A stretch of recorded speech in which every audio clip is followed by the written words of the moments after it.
el año pasado, la Municipalidad de Asunción recolectó casi 2.500.000 kilos de mangos de la vía pública.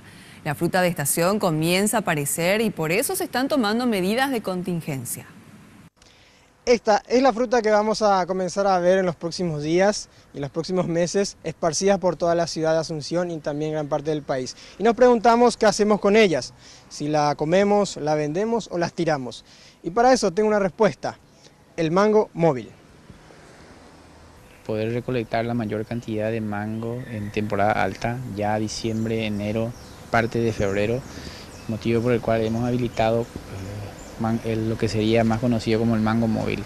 Serían 4 vehículos en total, 2 camiones doble eje con buena capacidad de carga, de manera a poder llegar a los 68 barrios de Asunción, y nuestra meta es poder recolectar más de 2.400.000 kilos de mango. Y para dejar de ver este panorama en las calles de Asunción, la municipalidad deja algunas recomendaciones a los pobladores para que puedan clasificar la basura e inclusive los números de contactos para poder hacer el traslado mucho más rápido.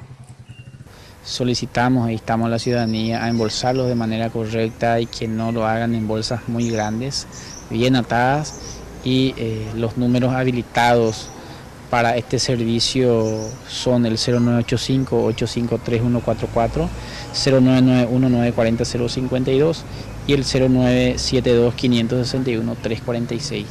Un audio, una foto, la ubicación o la dirección exacta, y en menos de 48 horas estaremos pasando por ahí.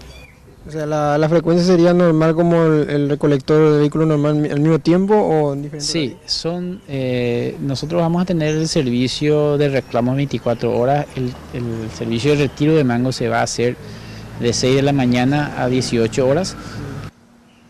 Habrá muchos mangos que estarán en buen estado, es por eso que la Municipalidad de Asunción decidió trasladarlos también hasta las penitenciarías para que puedan darle un buen uso, Tacumbú y de Buen Pastor. Este camión, por ejemplo, puede trasladar aproximadamente 5.000 kilos de mangos en una vez.